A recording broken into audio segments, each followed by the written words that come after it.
Well, thank you. Thanks for turning up for our chat. And because we're before lunch, it's a chat. It's not another presentation. I don't know about you, but death by PowerPoint is not what we need. So, we're going to talk to you about how smart marketing leaders are using quiet hiring to build rocket ships. So, who the hell are we? So, my name's Dave. This is Richard, my co-founder, and we are career client-side marketers. So, we've always worked in-house in large corporates and VC startups as well. And we've done that for 15 years, maybe a bit longer for you, Rich. But in 2020, we bugged out of corporate life and started our own business, the Inspired Marketing Group. And that was built entirely on what we wanted as client-side marketers. So we wanted access to marketing experts, but super flexibly. No long contracts, and more importantly, no really expensive retainers that we've got to try and explain to the finance director. So obviously this is always dangerous, giving you a 30-second overview of what we're going to cover in the next 30 minutes, just before lunch. But what we will talk about today is how quiet hiring helps you protect your brand. It gives you more flexibility, it makes you more agile, it will definitely increase your capacity, it enables you to properly test and learn as well. And it can protect your team from burnout, which is obviously very important. And most importantly, and what we're going to really delve into, is it actually reduces fear. And fear isn't actually talked about half as much as it should be. So we'll really delve into that. And if you do all that together, you can build a marketing rocket ship which helps protect and grow your brand. Our fonts have gone wrong. That's not very good, is it, from a brand perspective?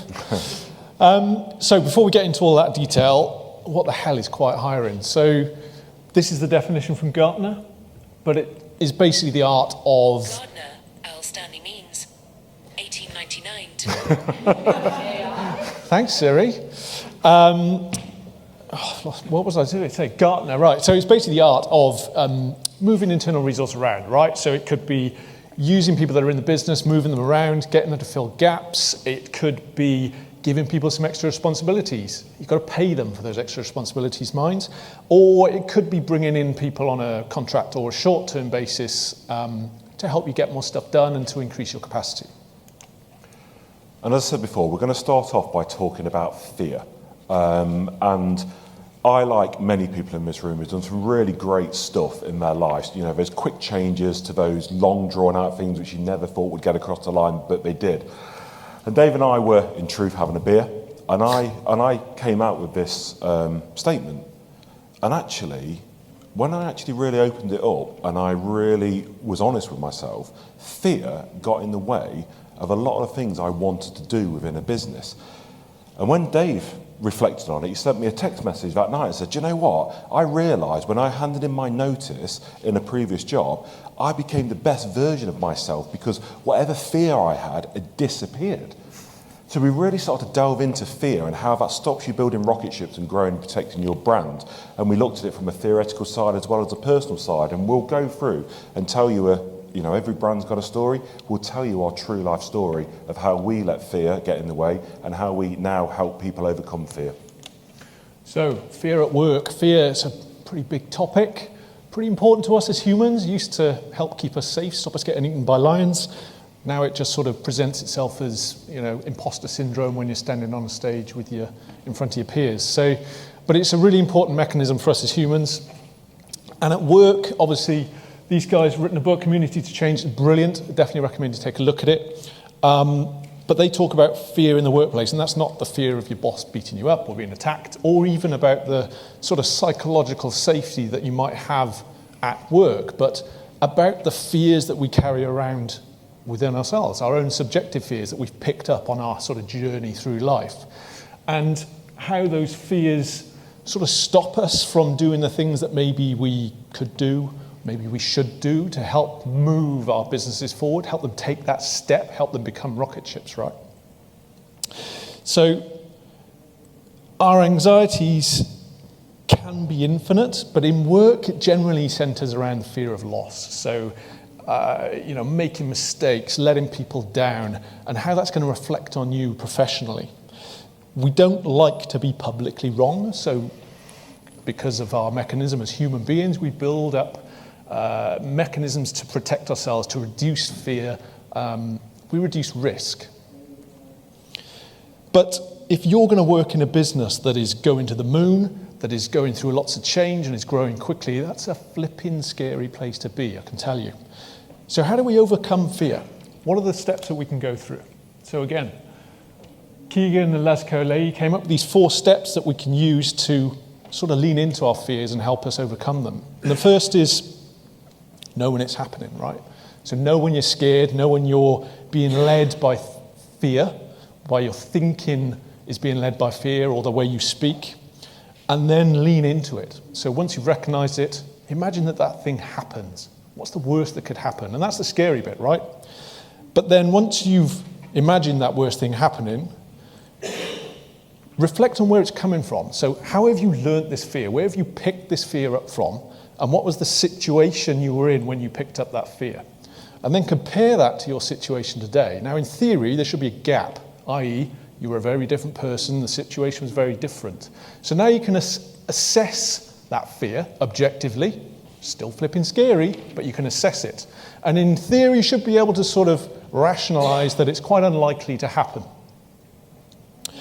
Which goes on to the 4th step. Now, this really resonates with me. I worked in a lot of sort of startup businesses, and it was about, we need to get into this fear, but we now rationally accept it's unlikely to happen, but it's still scary. So you can't just leap in. But we need to take a step towards it in order to move forward. So we conduct some safe experiments. And again, in startup land, like I said, those businesses are built to go to the moon. So you've got to cling on and you've got to just do what you can to ride that rocket ship. But they're also built around the model of try, fail, adjust. Or try, adjust, fail. So you're allowed to fail, perfectly fine to fail, but you've got to fail fast, right? So when things go wrong, you shut it down quickly, you take the learnings, you pick yourself up, you dust yourself off and go, flipping heck, that was awful, but you go again, and you go better. So how do we know that fear, whether that be subconsciously or consciously, gets in the way of you building these marketing rocket ships to take your brand to the next level? As we said, we're ex-clients had marketeers, we've worked with clients had all our lives, and I cannot be the only one who's had that great thought in the shower, that's 100% going to work, that's going to solve the problem. You get to work, you have a conversation with Dave, and then you come away from that conversation going, 90% sure that's going to work. And the further you get down that to pressing the button and actually executing, you're building these caveats in and you're almost trying to protect yourself and you're like, it's a 50-50 chance it's going to work. And that's natural, that's what we do. And actually, the Inspired Marketing Group was born out of my fear, and I'll take you through that story. And we obviously had a need and necessity, created the Inspired Marketing Group. So, can I go back to 2019, and Dave and I were working for a publicly owned energy company, and it wasn't your traditional acquisition and retention which you have in marketing. It became very political, and actually our business and how our existence was being discussed locally in the press, nationally in the press, in Westminster as part of Prime Minister's question times, and also by political broadcasters. And it's not an exaggeration to say that 280 jobs depended on us getting this right and fighting this narrative which was being played out. But Dave and I had a team of 4 people working for us. It probably sounds familiar. They covered brand, they covered operational comms, acquisition, retention, social media, PR, local events, and the day-to-day stuff you have with a job, one-to-ones and all of that stuff. And we were stretched beyond belief. So my innate behaviour, the stuff I've always learned, said, I need a PR manager to sort this out, give us some bandwidth, let's go. I did what I've always done. I wrote a job spec, I wrote a business case, I presented it up to the board, and I got the usual response. It was basically understand it, get it, almost apologetically, you can't do it. We've got a headcount freeze. Find a different way. The default answer to marketeers, let's rob Peter to pay Paul, let's take some activity budget, let's go and get a freelancer to come in and do this because they're not on the payroll. Absolutely brilliant. But actually, I didn't believe that a freelancer, when I looked at it, was going to actually pay back because the costs of a freelancer was going to be so much more expensive than a full-time employee. But I just couldn't get this full-time employee on the books. And Dave was sat next to me. So he's sitting there with his head in his hands. We can't get this person in. We've got this fire burning rapidly around the business. And I'm going to take you back a couple more years. So in 2016, again, when I was working with my venture-backed startup, I was kicking this idea around of a distributed marketing function. You know, that business changes really quickly. I don't need a bunch of people in the business. What I need is real flexibility to access talent as I need it and as the business changes. So I talked about this idea with people at the time, and the feedback was very 2016. It was, I need people in the office, I need 5 days a week, I need whites to the eyes, I need bums on seats, and everybody pointing in the right direction. I was, all right, fine. But this idea wouldn't leave me alone. So I'm sitting next to Richard. He's sort of sobbing into his latte, and I think this is actually quite a good opportunity to run an experiment, right? So I've had this idea for years, let's give it a go. So I talked to Richard, I said, hey, what about this idea? I don't think we necessarily need somebody full-time. What we do need is somebody who knows the political landscape, the local media, all of the people that are making noises in this world. And we need them to just come in and help us. When somebody lets a bomb off, I want somebody to come in and fix it, and then help us manage our narrative over time. So knew somebody locally, PR expert. We couldn't afford to pay him, you know, as a full-time employee, but we could absolutely bring him into the business on a part-time basis. We dropped him in, and he was brilliant. Helped us out with a bunch of stuff, and got us out of a bit of a bonfire. And I think that's the thing. So we kind of jumped forward a little bit there, but ultimately, I didn't believe that 1 day a week would work. I needed a full-time person, like say, bum on the seat, that PR manager, to do what, you know, we've always done. But I took the plunge. I faced my fear and said, you know what, let's give this a try. And actually, I faced my fear. I trusted Dave, so that alleviated some of my fear.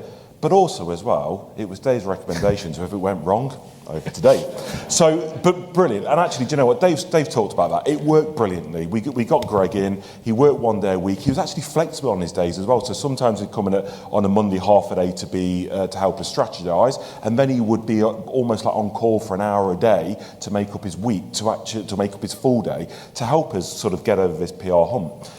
And actually, 6 months later, the PR fire was extinguished. And because Greg did it so well, like every other business, we went into a different phase. We went into a growth phase. And actually, we started to acquire new customers, and our website wasn't good enough. So we were just like, okay, we need to get more people in now to do websites, etc. And as Dave explained, it cost us £1,000 a month to get this PR expert in, but it would have been £35,000, you know, plus on costs if we'd got someone in permanently. So as we went into this growth phase, I defaulted back and let's write job descriptions, get this PPC specialist and blah, blah, blah. But then I started thinking about, okay, if I'd have got this PR expert in full time, what would he be doing now? Because actually we needed PR, but it wasn't full time. So would I be going, PR's writing? I know it's not, and SEO's writing. Could you do a bit of that? That's not right. Would he be sat there twiddling his thumbs and we'd be paying for a resource we didn't need? Or worst case scenario from a brand perspective, would I be going 6 months later, well done Greg, you've done a great job, but we're going to have to make you redundant now because we haven't got a need for you. That's a complete disaster. So it got me thinking, okay, what about it? I wonder if there's ways which we could resolve this and get flexible resourcing via quiet hiring to help us with all of these problems. Welcome to 2016, Rich. So there we were, and that was literally how the Inspired Marketing was born, was out of our reality and sort of idea I've been knocking around for a few years. And it really worked, and for me, and it changed my way of thinking. And obviously, you need a core team. You need a core team of marketeers. But actually, how can you build that rocket ship by just pulling on resource? So we launched the business, and one of our first test cases was with a software company, and we sat down with the digital director, and she had a clear vision about what she wanted to do. She had hybrid marketeers looking after digital. She wanted pure digital people to drive the business unit's performance forward, to hit objectives and grow the business. She had it all mapped out. She knew exactly what she wanted to do. 8, 9, 10 roles. Actually, that's a £500,000 business case. That's going to get rejected instantly. But actually, how do you go about that? How do you get sort of those people in? And if you're going to present a £500,000 business case, you're not just poking your head above the parapet with that. You're pretty much putting your whole existence on the line within that organisation if it goes wrong. And if it does go wrong, you've got sunk costs or you've got potentially freelancers on long-term contracts. How do you do it? How do you conduct these safe experiments, which Dave talked about, and test and learn properly and drive brands forward? But also you've got to do that quickly because you've got business targets to hit. So, what's the way forward? So what she needed was experts. She needed expertise to come in, but she needed flexibility in the contracts. And obviously what we now know that as quiet hiring. So within a couple of days of meeting her, we'd placed a digital product owner within that business, and they were responsible for working with the business units and driving those businesses forward, best practice through digital sort of performance. And that contract was in 4 days a week for 3 months, but the contract which she had built this around was instantly cancelable within the first 28 days. So it gave her the flexibility to be completely wrong, but also it gave her the flexibility to sell that in internally with the CFO, because actually, where's the risk to the business if you can get that person in and go, actually, this doesn't work after 7 days, and get them out and just pay for the day rate. And everyone enters into that contract with open eyes. And after that, no matter what contract length was signed, there's a 28-day break clause every single month where you can just go, actually, we've done what we needed to do 6 months early, let's move away. And it worked perfectly. So we actually proved the model within a different business as well. Within a few months, there was 7 digital product owners placed there. There was a splattering of other roles as well to help properly test and learn. And actually, what you saw was these safe experiments helping to grow the business and the brand with very little risk to anybody from the business point of view because of the way the contract was structured, or the employee who wasn't presenting a £500,000 business case, just presenting I need £300-400 a day to actually make this work. And as the new financial year came along, these business units then started to present their own plans where they wanted to bring these people on permanently because they saw the value of it through sort of leads and revenue. So then her idea, her vision of how she wanted to structure it was being advocated and promoted internally by other people. What a great situation to be in. And the interesting note about that as well is that those people who were requesting permanent headcounts were also doing it with less fear as well, because business cases are normally made up of best guesses or where I've seen it in the past, but they're actually getting real tangible evidence to present back to go, this role for X will pay back Y because we've seen it working through quiet hiring. And ultimately, the process worked. And what she also did through quiet hiring was almost circumnavigate and speed up the process, because she didn't have to go down a traditional recruitment way, because she didn't have to negotiate with 6 or 7 different contractors to get them in. It all came through one framework order. She was able to completely speed up the process and get people delivering during a critical phase when they needed to deliver revenue, rather than actually going through a recruitment process. And actually, it was less risky as well, because you pay recruitment fees on placement, not on whether they pass the probation period or not. So actually, it became less risk to the business as well. So that's where we got to with this one. And that's a great end to the story, but it didn't really end there.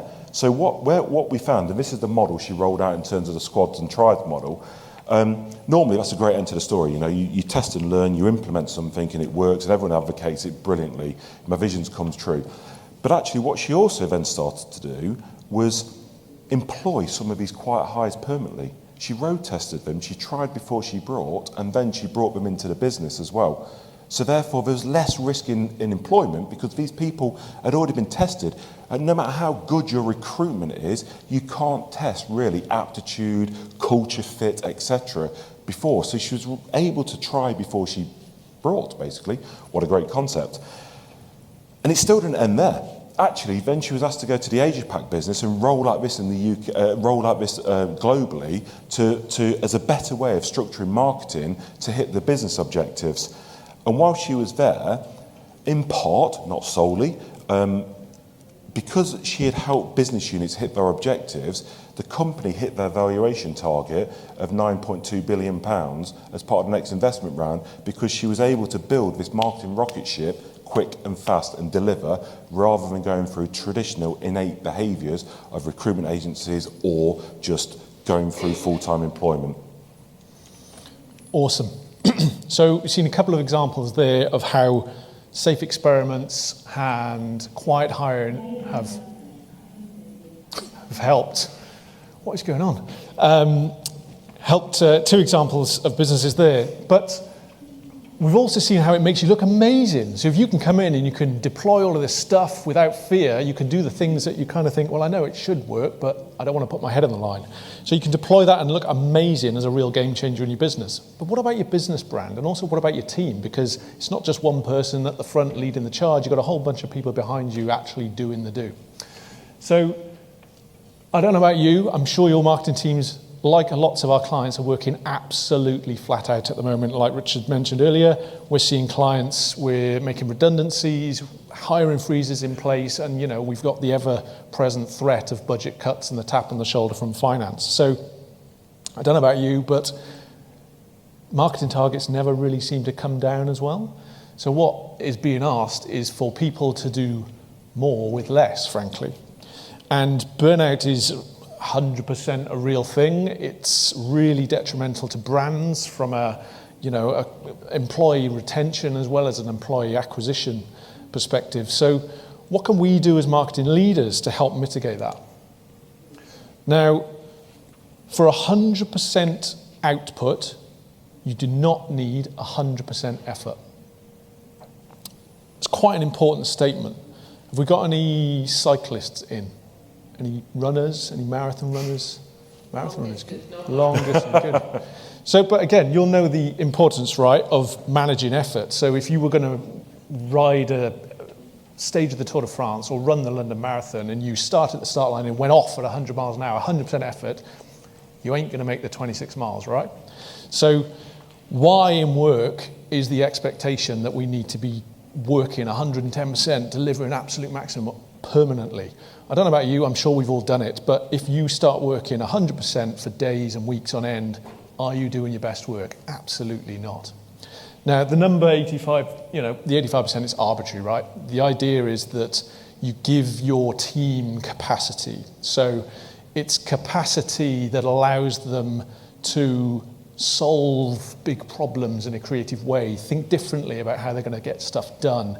It's about giving them the capacity to find opportunities, or when the CEO pings you an email about some great thing he's seen that we should definitely do, you've actually got the mental capacity and the energy to go and pick that up rather than just stick it on the pile of things that never get done. Again, we talk about decisions. If perfect is the enemy of done, then I would take an 85% right decision every single day. Again, if you're giving people the freedom to make a decision when they're not quite sure, but they've got more than 3/4 confident that it's going to be right, you're creating a safety net for them. You're giving them the opportunity to run their own safe experiments. You're giving them the chance to fail, but you're also getting the chance to do more, frankly, because if they're going to get more stuff shipped out the door and only a percentage is wrong, then again, I would take that any day of the week. Time for a scary stat. 1 in every 5 of the people you hire won't make it through the first 3 to 6 months. We've seen this repeatedly with one client.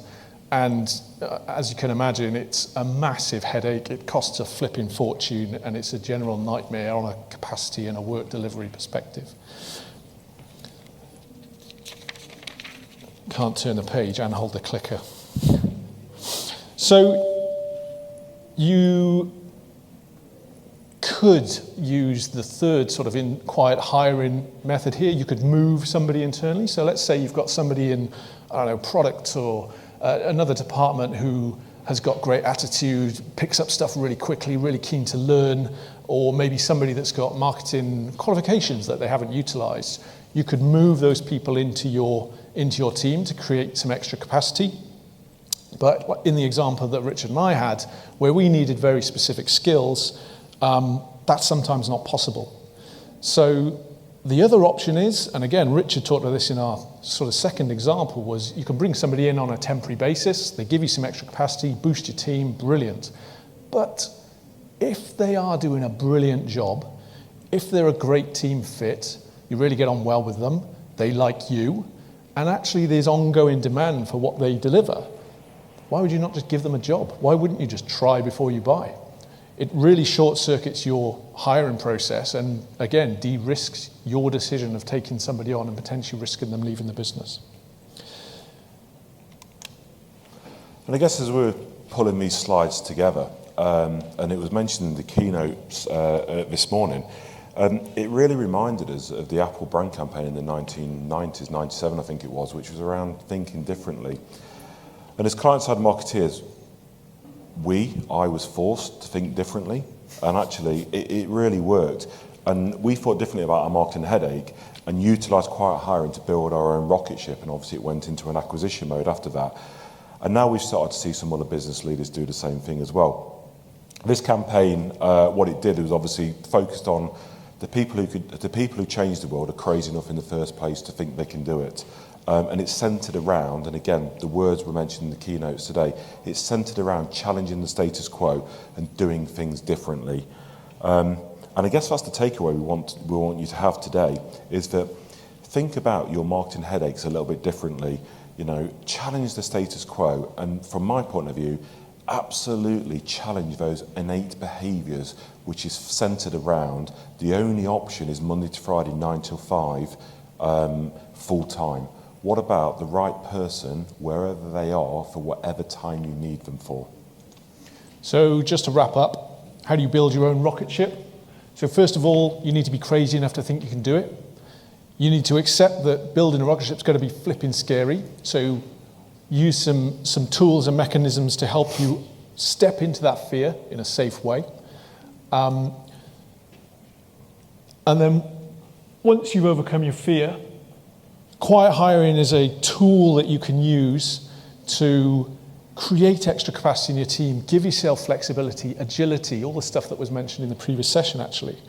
And it can also really help foster a culture of high performance within your own marketing team.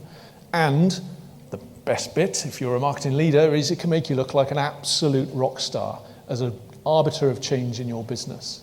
We believe this, we've done it, and we really advocate for this. Thank you very much for your time. It's not done yet. Oh, not done. Last slide. So obviously, we are not rocket scientists, we're marketing leaders. And the responsibility on our shoulders is much bigger than a rocket science, maybe not. But if you think back to the Apple campaign, if these people can go and explore space, if they can create a new light source, then whatever we're trying to achieve has got to be doable. So all you need is the right support around you, think a bit differently, face any fears you've got, and take that problem on head on. So ultimately, get your spacesuit on, build your rocket ship, and take that one small step towards your marketing leap. Thank you.